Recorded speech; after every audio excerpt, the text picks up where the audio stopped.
What's going on, and welcome back to another less than 5 minute gear review. And in this video we're going to be going over the Princeton Tech Charge and Charge Pro.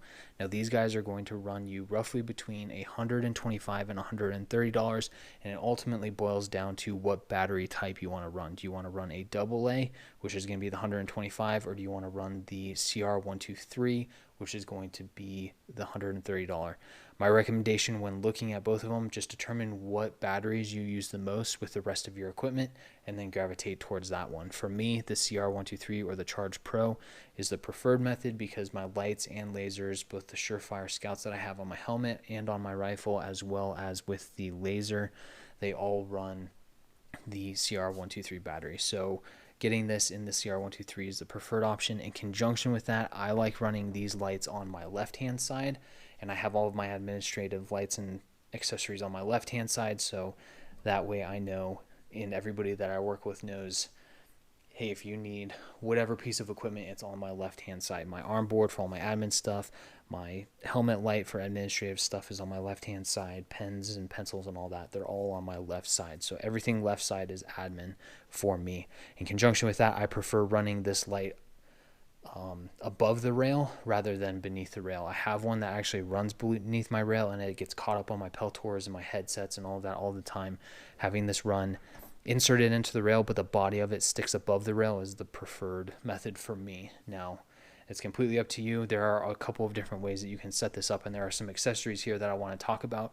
I have never used any of these accessories, but I do want you to know what capabilities they have when it comes down to it.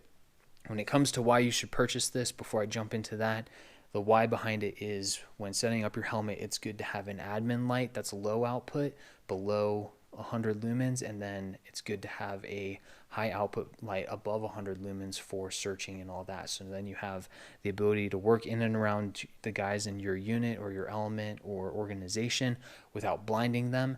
Having a low output white light, red light, blue light, and then if you have that IR capability because you're working under night vision, it's recommended. And then that high output is for searching, trying to find things, gain better situational awareness when having a white light is feasibly acceptable. Some of the other configurations you can get for that search light, you can get them in IR and white light as well. But if you want to check that out, check out the Surefire MX mount and the setup that I have for that. And then here in the near future, I will also have a helmet setup, so that way you can see what I'm talking about more in depth.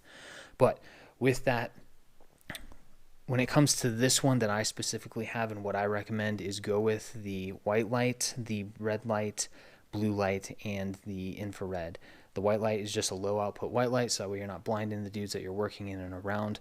The red light is for nighttime, so that way you're not diminishing your night vision when under light and you're trying to check maps and all of that, and you're keeping a low light signature.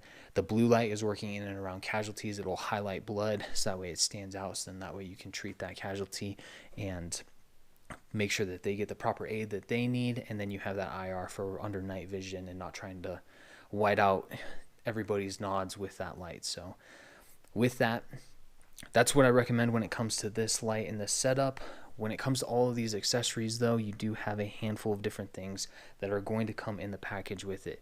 You're going to have a mount that is going to be specific for the Team Wendy helmets. So that's a good one if you want to run this on the Team Wendy. This already comes set up and configured to be able to run in your arc rails.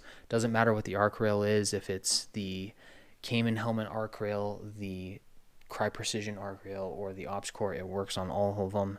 So you don't have to worry about that. This is just the adapter for the Team Wendy. You have a Picatinny rail mount, so if you want to mount this on a Picatinny rail, you have that ability, and then you can mount that into your helmet depending on what type of helmet that you're running. If it isn't one of your name brand helmets, you have above rail adapters that you can run as well. So all these do is they pretty much clip onto your helmet. They'll run underneath the rail system that you have on your helmet. Say, for instance, that you want to run your Peltors on your arc rails or on your Team Wendy rails. This will run underneath that rail, so then that way it's not taking up space for those adapters for your Peltors. And then you just throw this on top of it. It screws all into place, and then you just slide this guy right into your mount, and then you're good to go. So, and then last but not least, you have your headlamp setup, and then a MOLLE adapter as well. So honestly, I've never used any of these. I've never seen anybody use any of these, maybe except for the Team Wendy one, but they all come in the package, so you do have everything that you need to be able to set this up and configure this in any configuration and setup and all of that. So with that, I really don't have anything else. I highly recommend this light though. It took me a while to like kind of let this light grow on me. I didn't initially like the way it looked and how it was set up and configured, but after using it, I fell in love with it, and it has been a phenomenal piece of equipment, and it has never let me down. So with that, I'll give you a quick 360 before I forget. You have your 3 little lights and then your IR light in there, and then you have your arm to be able to move the light around and adjust it as needed. You have your battery cap and all that. You have your little button here to be able to open up the battery compartment, lock that back up. You have your screw, which locks this in place into your rail system, and then you have your light switch. You have your ball and detent, which is going to help lock into the rail as well. When it comes to the lights, you have your red, blue, white, and then your IR is going to be in there as well. So you have all of those settings with this headlamp, or with this administrative light is what I like to call it. So with that, I don't have anything else. If you have any questions, please feel free, leave a comment. We'll answer any questions that you have, help you out in any way that we possibly can. Like, share, and subscribe, and we'll see you next time.